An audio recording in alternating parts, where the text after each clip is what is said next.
কে বলতে পারে? তোমার প্রশ্নের উত্তরটা অনুদি হয়তো হ্যাঁ দিয়ে দিত।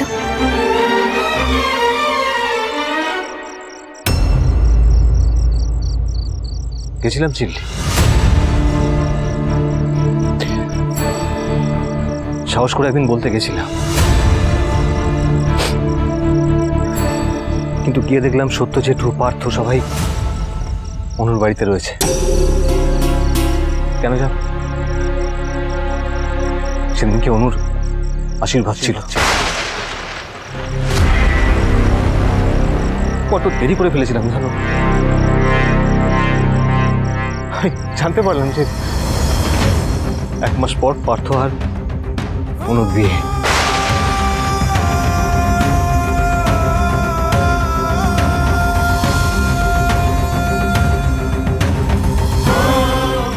পার্থকেও আমি চিনতাম, তাই মনে হলো যে পার্থ তো আমার থেকে অনেক অনেক বেশি যোগ্য অনুর জন্য।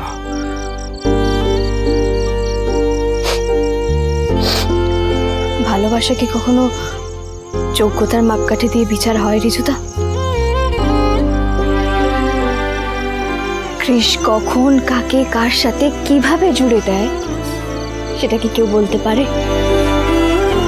নাহলে দেখো, তোমাদের মেজদা ভাইয়ের সাথে কি আমার দেখা হওয়ার কথা ছিল? কিন্তু হলো তো। আর এখন সেই মানুষটা আমার জীবনে সবটা জুড়ে আছে। যদি যোগ্যতার দিক থেকে বিচার করি তাহলে তুমিই বলো রিজুদা, তোমাদের মেজদা ভাই কত বড় একজন বিজনেস পার্সন, আমি কি তার যোগ্য?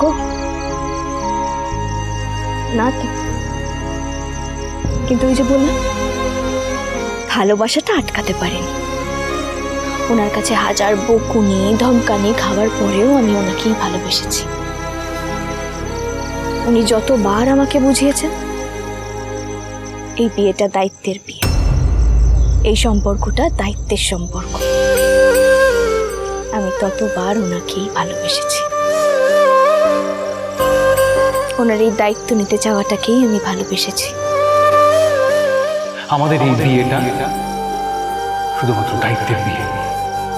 জানো চিল্লি, তুমি আর আমি না একই জায়গায় দাঁড়িয়ে।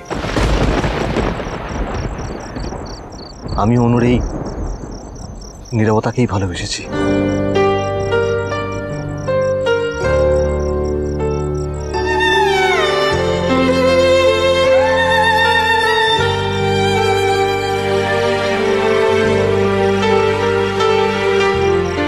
ওর এই সাইলেন্স, ওর চুপ করে থাকা,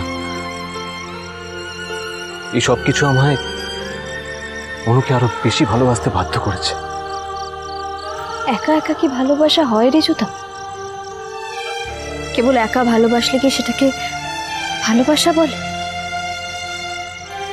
ভালোবাসা তো আদান প্রদানের সম্পর্ক। আচ্ছা রিজুদা, তোমার কখনো মনে হয়নি তুমি বঞ্চিত? তোমার মনে হয়নি তুমি তুমি জীবনে কিছু পেলে না? কে বলেছে চিল্লি? কে বলেছে তোমাকে একা একা ভালোবেসে কিছু পাওয়া যায় না? একদম ভুল কথা এটা।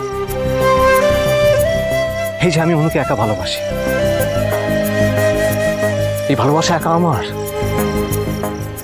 এই সম্পর্ক একা আমার, একমাত্র এই জায়গাটা। জানো,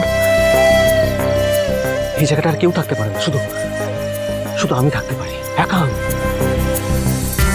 ভালোবেসে আছি, দেখো খাঁচার মতো আছি। সব থেকে মজা কি জানো চিল্লি? একা ভালোবাসলে না সেই ভালোবাসা হারাবার ভয় থাকে না।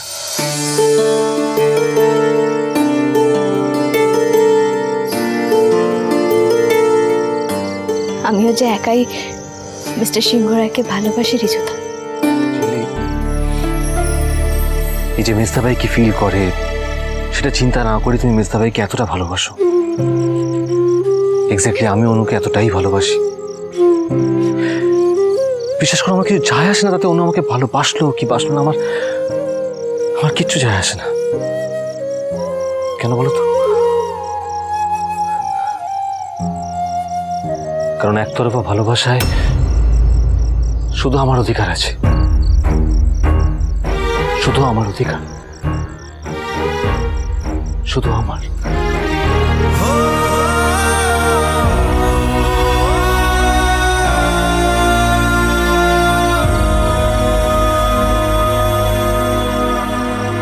আরে ঝিল্লিমা, কি কাকতালীয় ব্যাপার! দেখো ঠিক ডাকা হলো কিন্তু। হ্যাঁ যাকে অনুমা, আমি গাড়িতে যাচ্ছি, তুই আয়। আসছে ঝিল্লিমা। পিসিমা আয় আয়। তুমি যাও, আমি এক্ষুনি আসছি। ওকে, তাড়াতাড়ি আয়। ঝিল্লি,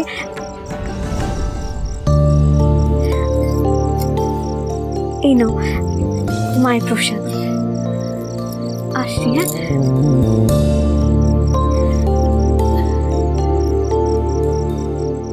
আর ঝিল্লি, বলছিলাম কি, এটা না রিজুদার প্রসাদ। হ্যাঁ, বোধহয় আসবে না এদিকে, তুমি দিয়ে দিও। আচ্ছা, আমি আসি।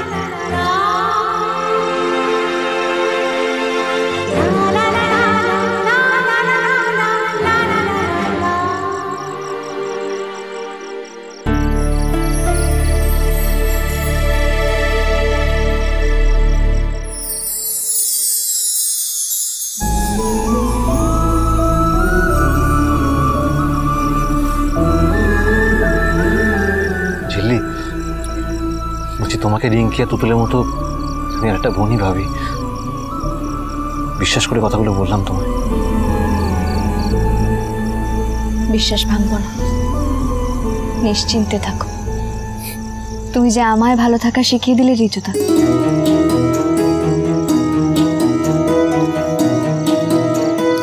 একা একা ভালোবাসতে শিখিয়ে দিলে রাজার মতো।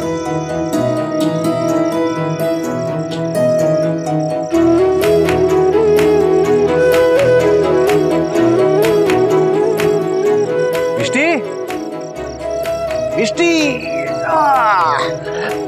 ঘন্টা বাজে তো? হ্যাঁ, দেখি।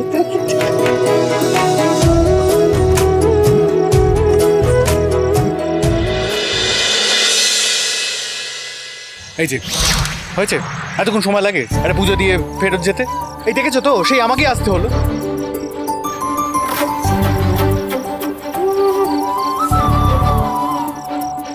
কি কি হলো, হয়নি? জানেন তো, আজ জীবনে প্রথমবার না নিজেকে খুব লাকি মনে হচ্ছে। হ্যাঁ, ক্রিস হয়তো আমাকে আমার লাইফে অনেক টানাপোড়েনের মধ্যে দিয়ে নিয়ে গেছে, কিন্তু শুধুমাত্র আপনার সাথে একদিন দেখা করিয়ে দেবে বলে। কি হয়েছে বলো তো তোমার? কি হয়েছে সেটা তো বলতে চাইছিলাম, আপনি শোনেন, কিন্তু আমি জানি আপনি সবটা জানেন। আচ্ছা বলছি, দায়িত্বের বরের হাত ধরাটা কি অ্যালাউড? এই আবার আবার বাজে কথা বলা শুরু করেছো। আপনি না ভীষণ আনরোম্যান্টিক, জানেন তো? কি সুন্দর চাঁদের আলো, কত সুন্দর পরিবেশ, ওই ঘোড়া ম্যাডামকে হাত ধরতে দিতে পারেন, আর চিল্লি চৌধুরী ধরলেই যত সমস্যা না। হ্যাঁ, হাতটা ধরুন না প্লিজ। মানে কি? ঠিক আছে, আপনি ধরবেন না তো, তাহলে আমি ধরি।